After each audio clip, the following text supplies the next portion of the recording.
Hello, welcome back. This is Nevin, and in this video, we're going to be talking about strategic and first tactical portfolios.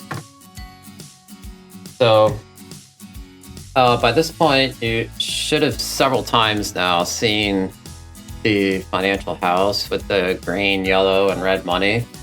And so, in this video, this is all about the red money part, the roof of the financial house that you've seen.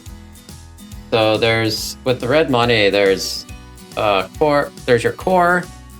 Inside a portfolio, it can be broken up into two pieces, and it can be broken up in your core strategic investments in the portfolio, and then there will also be your tactical.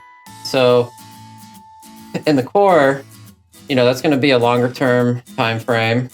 And for us, we use ETFs, like index ETFs. So like an ETF on the S&P 500 or on the NASDAQ or on the Russell 1000 or something like that, as well as well-known large cap stocks that are solid companies that have been around a long time. Like maybe Microsoft, Apple, your Johnson & Johnson, those type of companies, most of the ones you'll find that make up the Dow Jones 30, stocks like that. So combination of those and your index ETFs would primarily make up your core positions. And for us, it's not a set it and forget it, buy and hold type of strategy. We actively manage that, and I would also recommend that, depending on your age, and if you're close to retirement, you're up there in years, buy and hold could be detrimental to you at some point. So the older you get, you got to be more careful about that. And we use the ETFs versus mutual funds because they're liquid, and you can get in and out of them in the middle of the day, versus the mutual funds. You put an order in during the day and it doesn't go through until 4 o'clock, and when the market closes. So we use the ETFs because they're quick. You can quickly react to them. They're liquid, and in the middle of the day, if something happens, or whatever reason, you can liquidate if you want. So that's why we use ETFs versus mutual funds.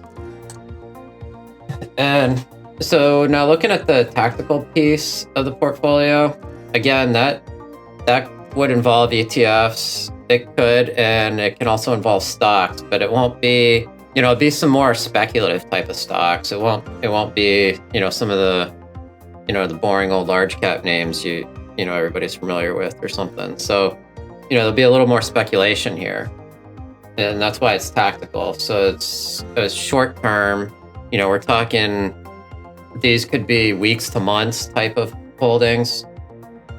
And the logic here is that it's always profitable somewhere in the world. If things look bad here in America, well, somewhere else around the world, like in China or India or whatever, maybe, things are doing well there and their stock market's going up. So, it's always 5 o'clock somewhere kind of thing.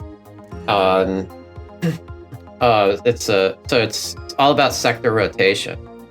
So, maybe semiconductors are in favor now. Those are going up real nicely and have a lot of relative strength behind them.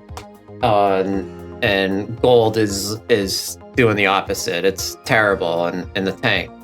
So, but that's going to reverse itself at some point. So the idea is to be catching those things. And, so it's really taking advantage of the volatility that you see in the market. And it can also include hedging the portfolio at times, which is something that we do, using ETFs that will go up when the market goes down, try to freeze the portfolio. That's what hedging is. So tactical is also, it includes hedging. So that's what tactical is, and that's red money again, obviously. And then so here's an example of seeing how, sector rotation occurs. So if you look, you'll see that circled here is the S&P 500, and it pretty much is just right in the middle here most of these years. And we're looking at 2007 and 2014, and so then across the bottom, these are the worst performing sectors each of these years, and then up at the top, these are the best performing sectors each of these years. So when we're talking about sector rotation, an example here is just looking at 2007, the first column. You'll see that the best performing sector was emerging markets, but the following year in 2008, it's all the way down at the bottom. It's the worst performing sector. And then in 2009, again, it's the best performing sector. And another example is just going over, the next column over in 2010, the Russell 2000 was the best performer. And the following year, it was actually a loser, but, it was kind of in the middle of the road. Then you look over here at REITs in this column. See, that was the best performing sector that year in 2012. And then it nearly fell to the bottom in the following year. But then the year after that, it was back at the top. So that's what we're talking about when we're saying sector rotation. It's always 5 o'clock somewhere. Catch the wave. That's what being tactical is all about.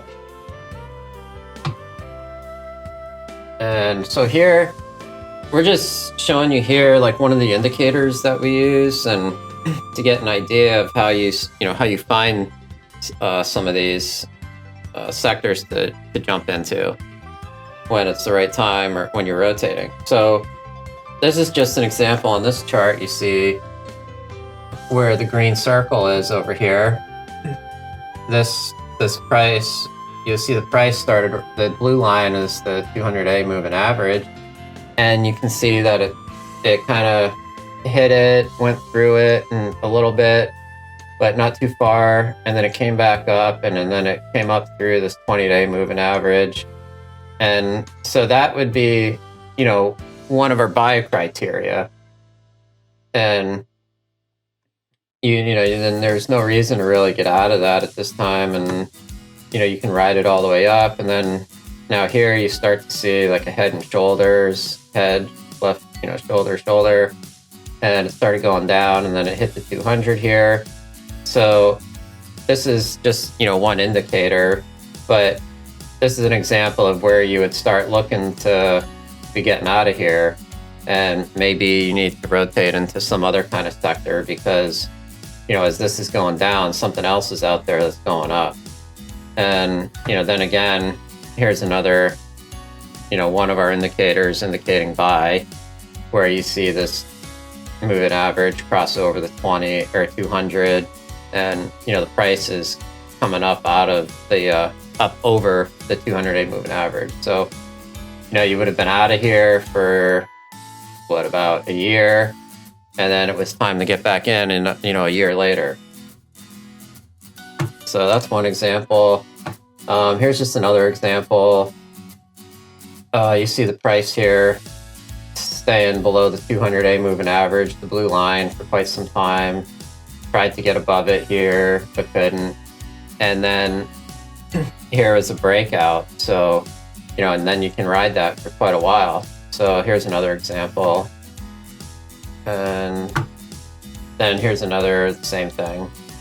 This is just the mutual fund. And you see the price coming up out of the 200.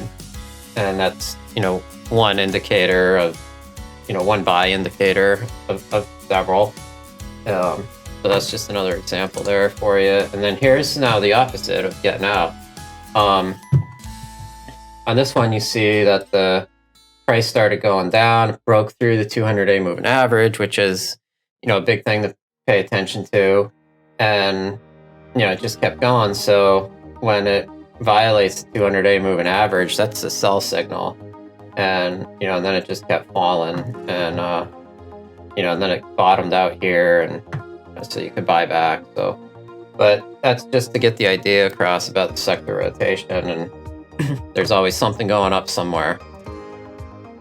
And so now here, these are some of the things you can use to hedge. So we call it some ETF investing secrets. So what we're talking about here are ETFs that are leveraged. So if you just look here on the left column and talking about the Dow Jones. So we'll start at the green up top. So if the Dow Jones is up 10%, there's an ETF that's an exact replica of the Dow Jones that will go up 10%. It's 1 for 1. Then there's an ETF called, with this symbol, DDM, that is leveraged 2 times. So if the Dow Jones goes up 10%, this will go up 2 times that, 20%. And the same thing here. There's one that does 3 times, so 10 and 30. But that also works in reverse. So if the Dow is down 10, this will be down 10, this will be down 20, and this will be down 30. But where the hedging comes in is here you see on the bottom rows, if the Dow Jones goes down 10%, there's an ETF that is actually shorts the market or shorts the sector or whatever you're looking at. But we're using a Dow Jones as an example here. And so if this goes down 10%, this ETF will go up 10% because it's shorting the market. If the Dow goes down 10, this one will go up 20%. It's 2 times leveraged on the short side. So it'll go up when the market's going down. And the same here, this will just do 3 times whatever the Dow does. So this is just a method that can be used to try and freeze your portfolio and in rocky times, or just some type of hedge position to alleviate the drawdown during any kind of corrections or something like that. So that's basically sums up the what core and tactical is. Thank you for watching, and just take note of the disclaimer here, and we hope to see you on the next video. Thank you very much.